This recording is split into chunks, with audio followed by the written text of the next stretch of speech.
Welcome, everyone, to the Solid Responder Podcast, where we share stories from first responder and talk about the past, the present, and the future in disaster response. Solid Responder highlights key issues in emergency response, exploring, engaging, and educating the emergency response community with featured guests from diverse all-hazard emergency response disciplines. Listen in as leading experts in the field tell their personal stories of dramatic and dangerous moments, the lessons that they learned, and how their skills and leadership were put to the test. Listen in as we talk about taking good medicine to bad places. I'm your host, Joe Hernandez, the Solid Responder Podcast, squared away, right away. Hello and welcome, everyone. Thank you again for joining us on the Solid Response Podcast. Welcome if this is your first time. Members of the response community, as we pause to our veterans on this day and honor our nation's veterans, 11th of November 2021, we salute and honor all who have served and continue serving to secure our freedom and way of life. It's also difficult, though, not to stop and humbly remember our over 7,000 U.S. service members who have perished in that post-9/11 war operations and honor our Gold Star families. On a previous episode, on September the 11th, on the 20-year anniversary after the tragic events, we spoke about that calm early Tuesday morning. In an act of heroism and selflessness, how first responder emergency personnel and members of our nation's military raced into the World Trade Center towers and our nation's Pentagon. I say this today because we have a really very special guest, someone who not only is a friend, a father, a husband, and someone who I've had the pleasure teaching with across the country, but add to that, veteran and first responder, and actually doing it all at the same time. That is what I call a solid responder. With that, I would like to introduce you to our next guest. He's Captain Jonathan Negron, a highly decorated member of the New York City Fire Department for over 20 years. Jonathan is an EMS captain and station commander of the Bronx Tactical Response Group. Well, you know, those 25 years of service, they placed Captain Negron center stage at the World Trade Center attacks, many of us call Ground Zero. You see, Captain Negron was not only a member of the New York City Fire Department, but at the same time, he was also an infantryman in the United States National Guard for 10 years prior to the attacks. I'm going to let him bring you up to speed from those days up to now, how he has been able to not only serve our nation as a first responder, but also as a member of our armed forces. All of this while deploying 3 times during Operation Iraqi Freedom, navigating his own storms at home. And with that, I would like to thank and welcome Captain Jonathan Negron for sharing his first responder stories. Jonathan, welcome. Thanks, Joe. It's an honor to be here with you. It really is. I look up to you, and the things you've done in this career. You're definitely somebody I look to as and it was just, I had family members in the military, and, I come from a very patriotic family, and I knew somewhere in my path, my life, I was going to do the military in some form or function. And so that's between college and wanting to be close to home, the National Guard turned out to be the thing. And then, when I took that first EMT class, I was like, hey, this is what I want to do. And if you're going to do that in New York City, you want to do it for New York City EMS at the time, and it became part of the fire department. But yeah, no, after 9/11, I was a paramedic in Manhattan, and I was already with one of the few hazmat trained paramedic units. So I was looking to deploy, and I thought they weren't going to send the National Guard anywhere. That was really that was part of it. I'm like, they're going to use the National Guard to guard airports and train stations. No way they're going to send the National Guard anywhere. I was completely wrong. So I ended my contract with the Army National Guard. I went into the Navy Reserve as a corpsman. There was a need for medical corpsmen in with the Navy Reserve, and specifically, I thought maybe I'd get a chance to deploy with the Marines because I know the medical personnel for the Marine Corps were Navy corpsmen, and that's what happened. So in 2002, I started a contract with the Navy Reserve. In 2003, I deployed to Operation Iraqi Freedom for my first deployment. I deployed again with the Marines in 2006 and again in 2008. In there, got married. And when I got back in 2009, my name came up for the promotion. And I was promoted to lieutenant in 2011, I think it was. Where I worked with the HAZTAC Battalion, Special Operations, the EMS Special Operations Battalion. Got to do a lot of work with those guys. And then was promoted to captain in 2015, 16, something like that. And I was in the Bronx for 2 years, Station 19 in the Bronx DRG. And then now currently I'm at Station 39 in East New York on Pennsylvania Avenue for anybody that knows Brooklyn. But one of the busiest stations in the city of New York, I'm proud to say. We always have some top 10 ambulances on the top 10 list every year. And I have 90 EMTs and paramedics serving the citizens of East New York, Brooklyn. And I ended my service with the Navy Reserve in 2011. But if you get started, it's like 2 lives. That's okay. And as we approach our nation's greatest college football game on December the 11th, Army versus Navy. Yes. It's a great opportunity to embrace both of those. However, being the father of a Army football player, I have to say, go Army, beat Navy. But on Veterans Day, we're all one family. Yes. And that's what it's all about. And as a first responder on top of that, it's fantastic. And the encouragement that you have to be able to have to other fire and EMS personnel around the country, not just in New York City, but around the country, of saying, I've wondered about being a first responder or a police officer, and I've wondered about going into the military, and can I do both, and can I balance both, and can I serve our country in both roles at the same time? And you are not only proof that it can be done, you are a successful proof in gaining rank in both sides, serving as battalion command and petty officer and reaching the rank of captain with the fire service, and being able to climb those ranks along with pointing your silver sword and laying it down for a while, from what we understand, and picking up the gold sword and going into marriage and going into the birth of a lovely daughter, and then navigating storms that life has brought throughout that, while you are still navigating your job on the fire service, running EMS calls that at 911 usually is the worst time in someone's life. And yet you're running into those, and also being able to lay that down and serve our country overseas. Tell me a little bit about the difference. I know there's a difference. My wife, going on 42 years, is very expressive on, after returning from a USAR deployment, how difficult it was. And we're only talking 15, 20 days. You deploy across the globe during Iraqi freedom. You were gone for months, almost an entire year, and coming back. Can you give us, and you have an incredible personality. You've kept an incredible structured family.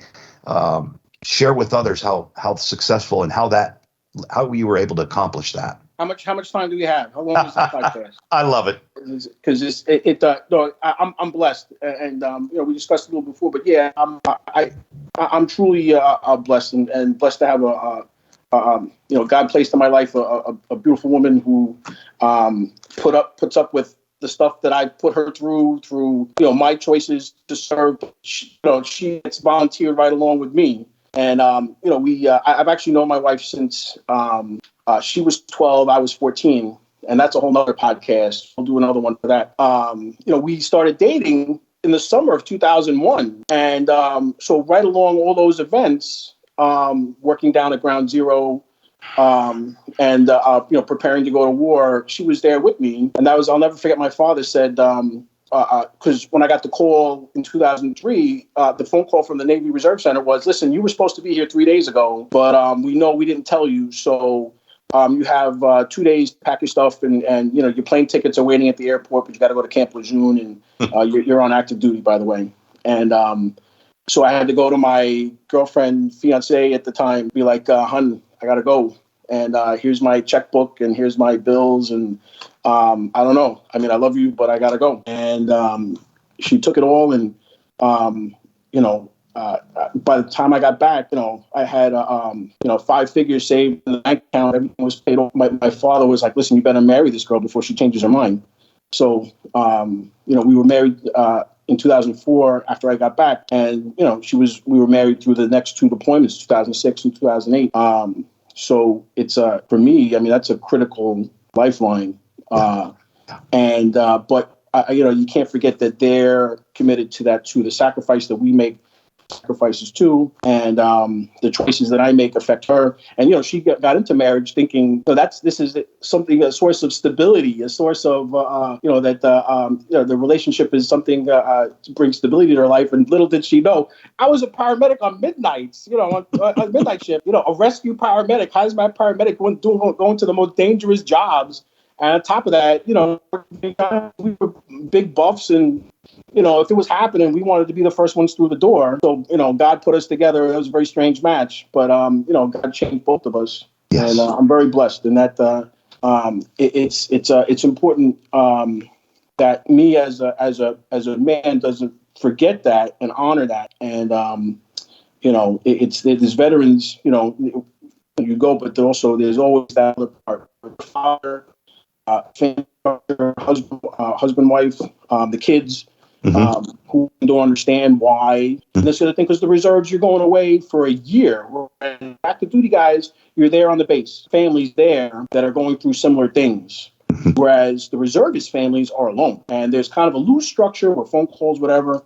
But nobody in my wife's kind of circle of friends and family knew what she was going through to have the me away, sure, and lose contact. Sure.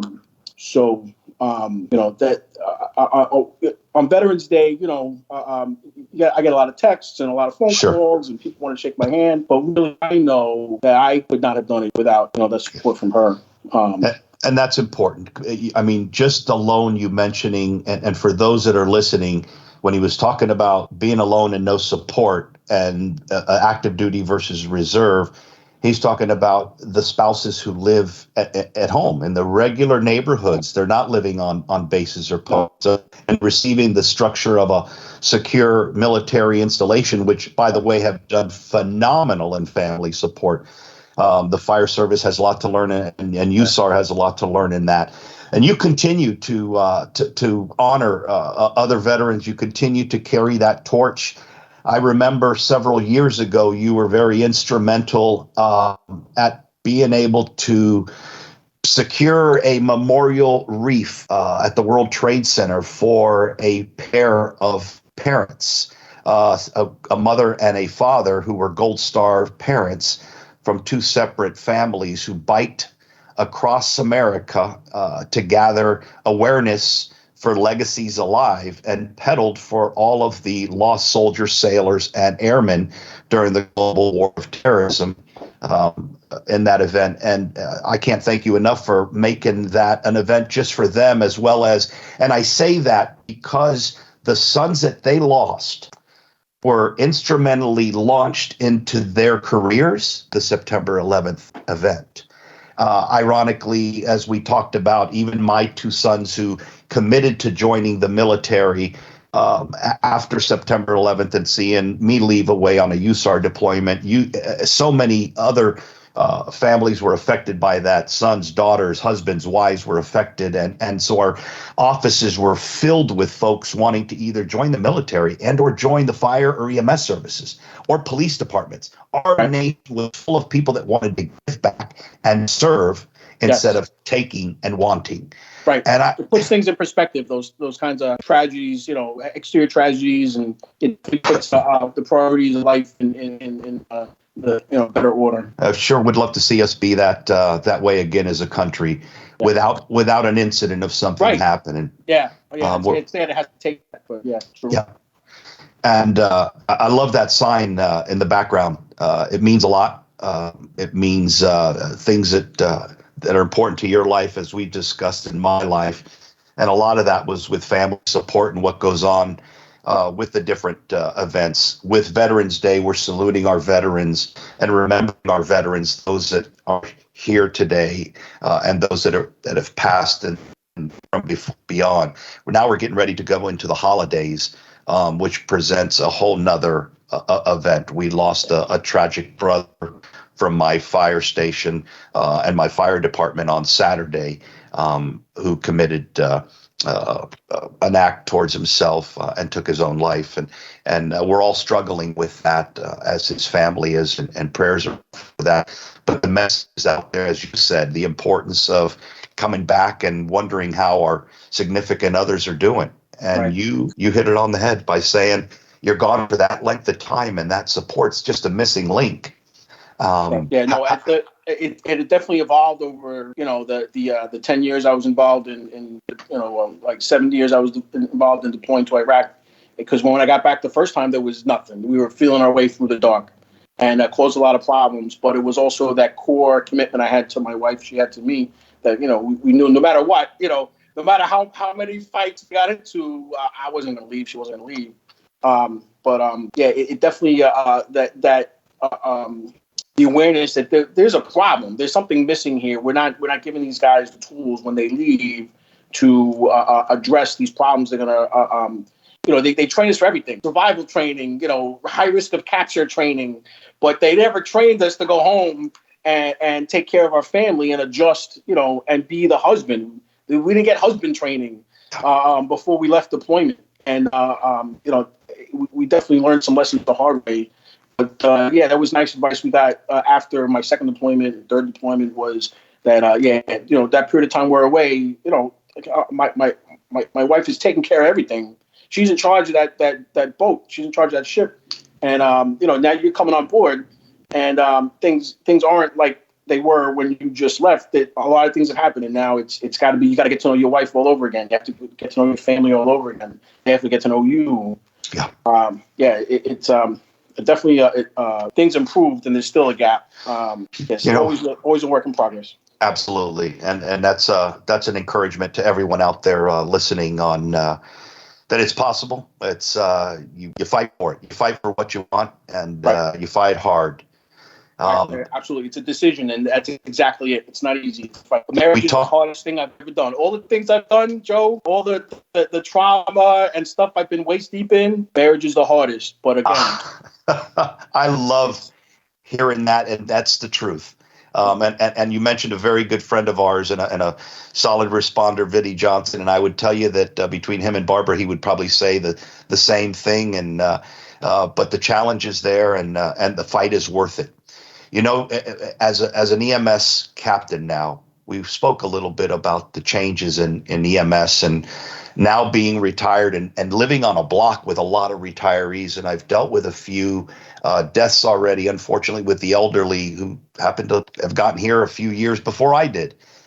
And it brought me back to the thoughts of running EMS calls and either coming into a home where we already had a deceased person and we were not going to try resuscitation because of the amount of time they were deceased.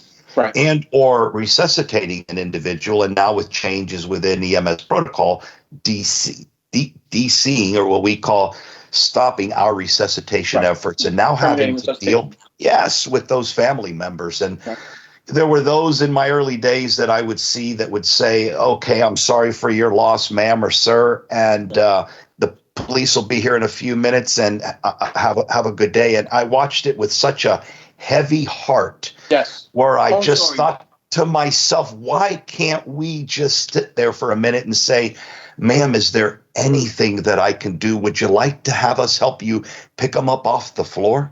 Right. And put him on the bed and maybe put a shirt on him? "Well, can you do that?" "Yes, ma'am." He's an elderly man, and we find no signs of any type of disruption, and have a little bit more of a heart. What is your thought about that now as a EMS officer and watching these crews having these? Yeah, there's a lot of aspects to that, because I was 23 when I first started doing 911 in Harlem, and I know there was no training for that at all. You learn what the criteria are. You're going to resuscitate, you're not going to resuscitate, but nobody ever taught us how to hold somebody's hand, how to look somebody in the eye, how to express, "I'm sorry," but they passed away. It's, and try to break that to somebody in a way that doesn't cause harm, because of course they remember every word you use, the tone you use, the expression on your face. They remember that for the rest of their life, and the potentially now that you've stopped treating that one patient that you were called for, now the other folks potentially become patients, and you have to address their needs as well. So we don't train that. But I for better or for worse, I saw great examples, and I also saw some horrible examples. And knowing that I wanted to do the best I could, both that in my back pocket, so that I knew what I wasn't going to do, and things that seemed to work better. That's how I'm going to do it. I'm going to do it like this guy did it. Love it. But yeah, and then as you become the more senior guy on the scene, knowing that needed to be done, as the paramedic, there was a time in New York where you didn't see the supervisor on scene as much. And so the senior paramedic was the guy who had to go and hold the hand and look the person in the eye. But now as the officer, you're the guy. You're it. The police are looking at you. The firefighters are looking at you. The paramedics are looking at you. You're the guy who's got to go and either take a knee, take your hat off. It doesn't matter how you feel, and how much sleep you got, or what argument you just had outside. At that moment, that person, your that family member, that's the most important thing in the world. And if you get me started, that's definitely a gap. And I'm glad I'm there when it does happen. Not that it happened, but that I want to be that guy to show my junior guys, this is how you talk to people. Dignity. Dignity was never a word that I learned in training, but it was shown to me, and it's something I try to teach my junior guys. You gotta show these people, no matter what you think you see in that room in those circumstances, to show that your patient dignity, and then the family members, and that's you're caring for their soul. You're caring for that these memories are going to have the rest of their life. Yeah, you're filling those voids that are so necessary to be filled, and there's no one else going to do that. And if we walk away without helping that individual, right. It doesn't help the next generations, and we're starting to lose that effect in the generations as it comes, because it is a young person's generation to start with. Right. So that's why I try to think. I was 23. So Excellent. I'm looking at my guys that are 23, 24, 25, and, do they have more or less understanding than I did? I was a moron. I was an idiot. So I learned a lot of lessons the hard way. But here's the other thing. I mean, to tie it into the deployments in the military, I do think I definitely, in addition to having a greater appreciation for my freedom, my country, I'm probably the most patriotic guy you've ever met. But it's given me a great appreciation for life and the value for life, and that life is a precious thing, and it's fragile, and tomorrow's not promised, and so that you can't be, you got to fight that in EMS is very easy, of course, as a defense mechanism. You become very cold, and you just want to hit that button, go available, move on to the next job. Yeah. You're going to be doing that, but in the meantime, it's very easy to do that, but again, you end up hurting yourself. And when you show that dignity and that compassion to the patient's family, whether you think they deserve it or not, it's irrelevant. You also end up helping yourself deal with that pain of having to, be elbow deep in that suffering. It's the value of it, the importance of it.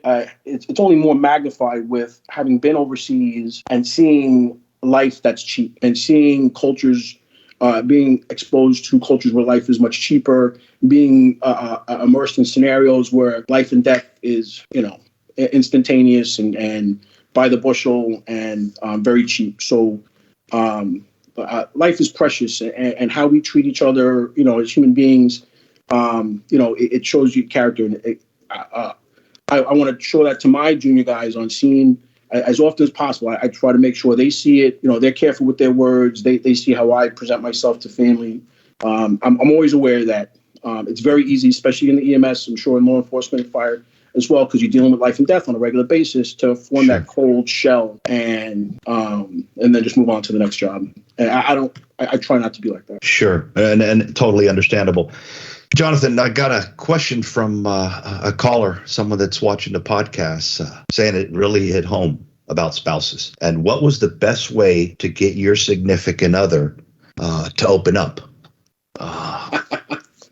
And that's on both sides of the fence, because we both can put the walls up. I think men are the ones that need to open up. And my wife responds when she sees I'm making myself vulnerable. And that's, so again, not to dump on men, because again, there's two sides to that equation. But I mean, maybe the person is asking about their husband, to have their husband open up. Generally, opening up was not my wife's problem. Opening up was my problem. Although sometimes getting to the core of how my wife felt was something that took time. But a lot of my wife was just acknowledging that I couldn't do it without her, and that I was really grateful for when I came home, I had something to come home to. That was only because of her. I wish I was better. I wish I was a better husband. And we've learned over the years. I've learned tremendously. It's all I do. Every chance I get is to be able to turn that same recommendation around. I was blessed to have Chris Fields from Oklahoma City Fire Department, the icon from the Oklahoma City bombing. Again, a man married and two wonderful sons, now grown up after the 1995 event and the struggles that it brought through. But again, family nucleus and opening up to each other was the only way around it. And he even alluded to the issues that he had with issues in his marriage, issues in substance abuse, et cetera. And none of those answered the call to trying to get what we needed, and which means get better. It was to open up and to try and open up. And sometimes it takes, everybody says, well, do I use the kids? And sometimes the kids are the worst things to use, because we don't want to use a tool against anyone to open up. We want them really to open up on their own, to see the changes that not only it'll make in their own lives, but in the lives around them. We had a physician who had deployed multiple times overseas ask a question on support groups on returning. I know that my son and my wife and myself and many others, as I mentioned earlier, really got into supporting Legacies Alive, which was to raise an awareness for remembering those who have fallen, airmen, soldiers, and sailors during the global war of terrorism. And there are so many other groups that are out there. I'm sure that you yourself, as a veteran, belong to one or several groups, red, white, and blue, many organizations that are out there and benefit from that. I've even considered doing that with the support here on the Southwest Florida. We have a small group that does the kayaking events, and we endorsed and pushed that. So anytime any group is there for that person asking the question, I think that that's a fantastic sense of awareness of reaching out. And I'm sure that if you do reach out to one group and you ask for the availability of other groups, a good group would also open the door and provide that connection with you for you to be able to launch into. Definitely. Yeah. I was blessed to have a family that between my father, my mother, my in-laws, my cousins, and friends and family from church. That was my support structure. And then my daughter coming along. I mean, really, that's really my purpose for living right now, is making sure she's taken care of. And it's for that. That's what did it for me. Making sure that I didn't let them down. It's from work. The veterans that I know, been back and forth multiple deployments. Yeah, those groups are priceless. Yes. And because you can have conversations. So I've had conversations with Vinnie Johnson. My wife knows this. I've had conversations with Vinnie, and my wife knows everything. She knows all my stories. Keys to successful marriage. You can't keep any skeletons. Exactly. She knows my passwords. She knows my cell phone. I have nothing to hide. Right. Yes. We have one bank account. Yes. Yes. No skeletons clause. However, she knows and I know there's conversations I can have with Vinnie Johnson that I cannot have with her. And there's conversations I can have with my brother that I can't have with other people on the job, regarding intimate things and spiritual things and stuff that we see, stuff that we experience. And I remember getting a call from a friend of mine who had just come back from Afghanistan, and it was the 4th of July. And he was freaking out because of the fireworks, and he was in tears. And I'm like, well, we'll just talk. Let's, and we'll talk about whatever is going on, and I'll stay here wherever. And I was honored that he at least, reached out to somebody, and that the person was me. I mean, so, whatever. I remember having a conversation, because, people talk about PTSD and that's a whole nother, that's a whole nother podcast. Yes. But, and that question that the person that asked about, opening up again, for me, again, I can have the conversation I can have with my brother that I can't have with, say, somebody at work, or even my wife. Conversation I can have with my wife, who knows everything, that I can't have with other people. So, you find those people to have that conversation with, and that ends up being therapy, And then, of course, on the job, you're sitting, like in the ambulance with Vinny, all the conversations, that's therapy. The first hour, if we're not getting that job, we're getting a cup of coffee and we're venting to each other. That's what gets us through life. So me now as an officer, I'm holding court in my office with all these guys venting about stuff that they're trying to, talk about in the station, and politics in the station, and personalities in the station. I'm sure, every police station, firehouse, EMS station has a cast of characters that could be filled easily with the folks at the station. And I got them too. So it becomes therapy for me, where I can tell a story there. So it's, I guess it depends on the moment. It's never that one thing that becomes the answer to everything. No, absolutely. And it in that setting, it tends to open up folks more than it does in a setting where they feel very bound and structured. When there's no structure to that, and there's just an opening up of how I'm feeling and what I'm thinking in my head. And sometimes we're taught you're not allowed to say what you're thinking, but in those scenarios, guess what usually comes out? Exactly what they're thinking. Yes. Yeah. No, and I've used the department's counseling services unit on 3 different occasions, and it was priceless. Yes. So I don't mind telling my guys after a situation, after a bad call, if you, I'm telling you, you should call this. I can't order you to call them. You should call them. And even if it's just to talk about what happened, but I'm letting you know I've called them 3 times on 3 different stories. And I didn't expect it to be of value, but it was. It ended up being a valuable thing, a very positive thing. So those things also have their place. 100% a time. Trauma timeout. You said it. It's so important. And opening up and reaching out to the availability and the blessing that the members have at FDNY, that there is a person or a service to reach out to, that some structures don't have that. Yeah, priceless. Absolutely 100%. And we had to learn the hard way. Yes. Yeah, no one ever wants to get sent there. We all really should just recommend, hey, I've had a bad call. Same thing we do when there is an event, that we bring people together for that. But it could just take the smell. There's 3 things. We talked about it. I talked about it in an after action from the Surfside collapse. I talked about it with John Scardina from Doberman Emergency Management. I've talked about it with my son. Sight, smell, and sound. They're triggers. They're triggers that can change lives. I talked about it with Chris Fields and the guys with Trauma Behind the Badge and their organization. And what was the trigger? And for him, it was the smell of rain falling on concrete dust. And it brought him back to 1995 at the Mural H building, where the Oklahoma City bombing. And it caused him to have a decline from that moment on. And so it just takes a trigger. And so we can have a structured opening up, or we may be forced into that. But I'm encouraging those that are listening at this time that you're not a coward in opening up. As a matter of fact, you are definitely on top of my list, and you are a solid responder. And that sign on Jonathan's wall right there that says gather, that's exactly what we're supposed to do. Whether you gather with your significant other, your family, your children, your wife, your husband, your church members, the organization that belong to, but seek out that help. It's so much out there. There's so many people to get a hold of.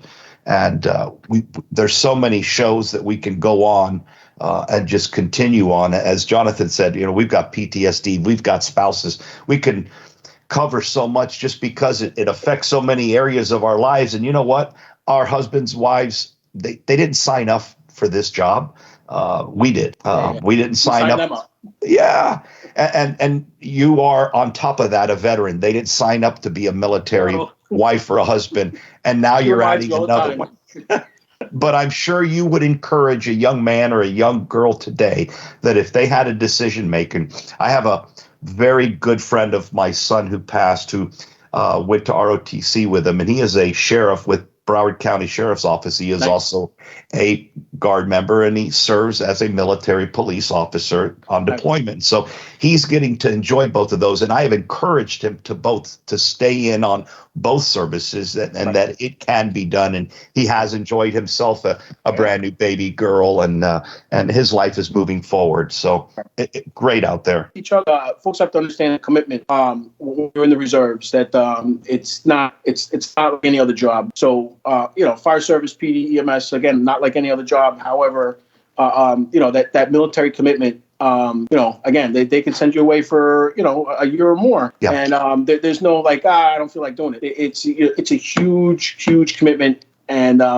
usually when they sell the reserves, it's they'll tell you 1 weekend a month and 2 weeks during the summer, which it's never just that. It's always a lot more, and then plus the deployments. Sure. So that's the thing with the reserves is doing the job and the training and the teamwork. It complements the emergency service side. One makes the other better in a lot of different ways. It's just the military side. For anybody who comes to me and asks me about, hey, I was thinking about joining the Guard, reserve, active duty, whatever. Sure. My first thing is understand, first of all, why you're doing it. Because if you're doing it for the benefits, if you're doing it for college, if you're doing it for anything other than you want to serve your country, because in my view, it's not a good enough reason. Only because at a certain point they're going to ask you to do something far and above what that money value is. When it's 140 degrees out in in Al Hila, Iraq, and you're knee deep in feces, getting RPG'd. You can you could take all the college money, you could take it, you could take it. Yeah. No, you're there to serve your country, and you're there to, that's what gets you to the battle. When you're in the battle, you're there with your brothers. But what gets you, there is that love of country, and you want to serve your fellow, serve the country. Absolutely. How well said. There's nothing, I'm, at a firefighter standpoint, nothing that could present any more fear into someone than crawling into a burning building to walk. However, you get to usually go home that next day after that shift is over and enjoy your social life, whatever that involves. On deployment, that's a whole nother ballgame. You don't get to go home. You have to stay. You don't get to go home. My son on his deployment in the Arghandab Valley said, I didn't have video games and DVDs or anything like that. We had to have a watch up on the top just to make sure nobody was going to come and come after our cop at that time. And so what a difference in as a first responder saying, we're 10 foot tall, bulletproof, but our tour ends. To gather ourselves up and to our nation's veterans who have deployed, and especially deployed as you have in a combat zone and have been decorated as combat veterans, I salute you and hats off, because you didn't get to come home every night and debrief and then go back on the third day. You had to do it night after night after night after night. Mission after mission, yeah. My son would say, Dad, I sometimes I would think about, okay, if one guy came in through this way or three guys came in this way, four guys came in this way. And so it was constant banging.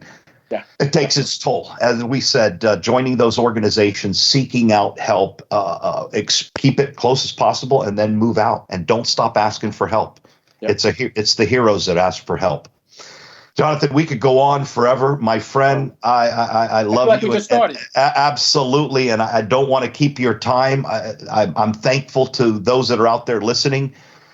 Please continue to listen to the Solid Podcast. I am going to ask Captain Negron to come back on. There's so much to talk about, especially after the Army-Navy game coming up in 1 month. We'll be talking PTSD about from the that Young soon. Navy game. Ah! And so for that, I would like to thank you very much for your service, not only to our nation as a first responder, but significantly thank you for your service as a veteran, supporting us and keeping our daily walk of life as secure and as grateful as we are. Thank you, sir. And very much. Thank you, those that are listening to the Solid Responder podcast. Everyone have a good night. Thank you, Jonathan. Good night.